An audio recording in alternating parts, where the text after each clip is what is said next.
Right, so just gonna clear this up now before I get any further with this. I promise that this review is gonna be completely spoiler free. Now I know that there's a lot of big surprises that we have to talk about for sure, but I mean, a promise is a promise, guys. But let's just say that this show wasn't exactly what they advertised, was it?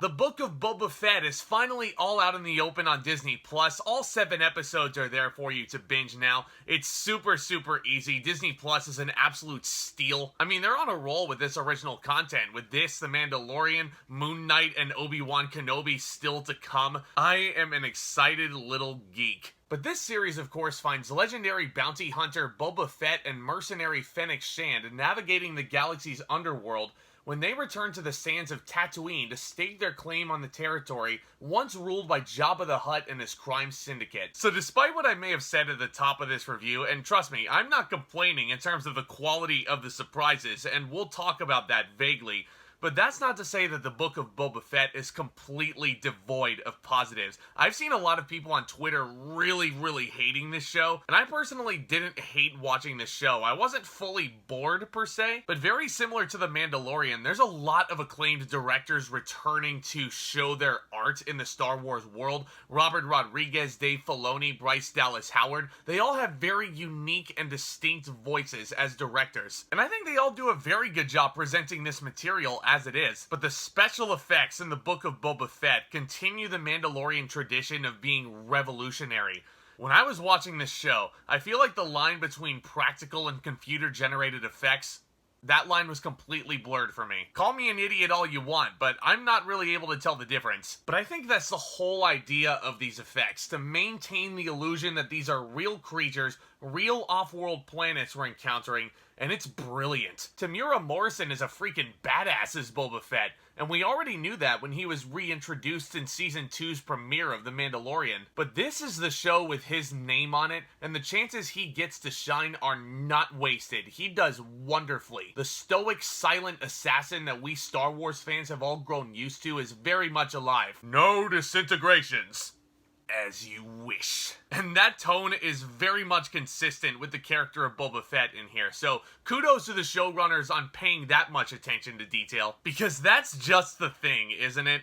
This show is called The Book of Boba Fett, but it feels like there's a point where the showrunners just basically give up on focusing on Boba Fett himself. This sounds like I'm gonna be bitching, but let's face it, I am not going to complain about the quality of certain episodes that we got. Episodes 5 and 6 are the best in this season by far. But with the surprises that we get in those 2 episodes alone, and God, I'm really trying to be as vague as possible without going too deep into spoilers of who exactly shows up, but it never really feels like Boba Fett's story anymore. That's why I say the title feels misleading with Boba Fett's name written all over it. His status as a main character, there's a certain point where it fades into the background. It almost felt like a demotion at a certain point. In his series! This is called The Book of Boba Fett, remember? I'm seeing those jokes on Twitter of the alternate titles, and I dare not say it on camera. And it really felt to me like these showrunners just wanted to get the Boba Fett part of the story out of the way as soon as they possibly could. And honestly,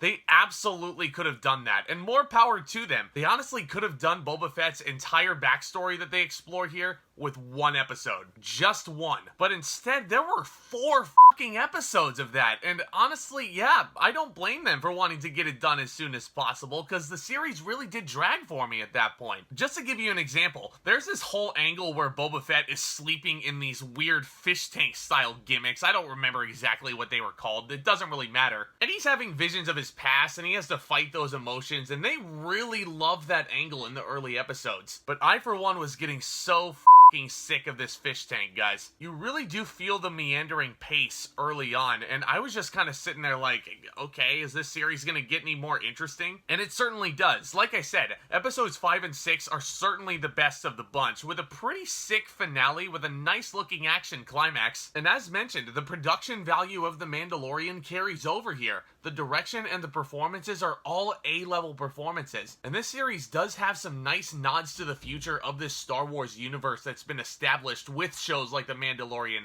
with shows like Ahsoka coming out. But this is a series that, if you're gonna advertise this as Boba Fett's story, it better be all about Boba Fett. And if it is gonna be all about Boba Fett, make it completely interesting, because when it was all about Boba Fett, they just didn't really make it as intriguing as they should have. And the title character just feels like it lost the interest of the showrunners about halfway through. I'm gonna give the Book of Boba Fett a C+.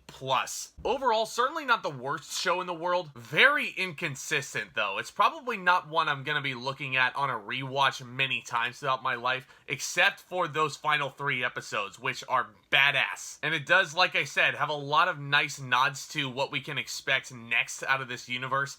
And speaking of, that finale does have a very interesting post-credits scene. It's not game-changing by any stretch, but I do think that y'all should still stick around. But these are all, of course, just my opinions. What did you guys think of the Book of Boba Fett? Let me know down in the comments section below. What was your favorite surprise reveal? What was your favorite episode? Let's discuss all these topics and then some. Making these videos is fun, but getting to see your guys' feedback and interacting with you guys makes things all the more fun for me. And hey, if this is your first time visiting the channel today, do consider smashing that subscribe button and that notification bell right next to it as hard as you possibly can. That way you guys can stay in the loop anytime there's a new video uploaded over here. This channel is also getting oh so dangerously close to 1,000 subscribers. Hopefully we can reach that number very soon. And don't forget, smash that thumbs up button on your way out the door. That would be some tremendous help as well. And stay tuned for more exciting content hitting my channel very, very soon. I'm going to be looking at new releases like Death on the Nile and Uncharted in the very near future. And I'll also be continuing my Harry Potter playlist. Hopefully I'll have Half-Blood Prince up on the channel within the next week or so. So lots of exciting things that you guys can look forward to.